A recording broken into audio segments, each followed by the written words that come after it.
Ayan, pinipito ko. Hinaan ko apoy. Tapos, kailangan may sakit.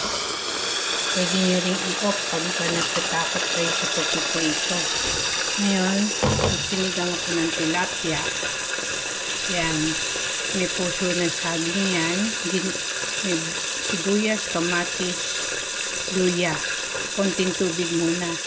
Tapos, pinakuluan ko yung tilapia para maalisan lansa.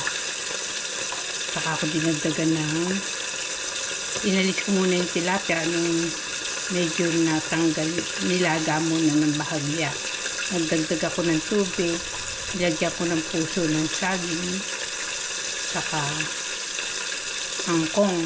Kasi inalis ko yung kangkong, ito yung kangkong. Inalis ko, nilagyan ko ng siling haba, saka tamarind, North tamarind. Tapos, pagkalagay ko ng North tamarind, may patis, saka magic sarap. Okay? Be sure to subscribe to watch my old and upcoming videos. Thank you for watching. Bye. Ayan, masarap kasi ang may piniritong tilapia at may sabay ulam. Pwede nyo rin lagyan ng okra, gabi, saka talong para mas masarap. Bye.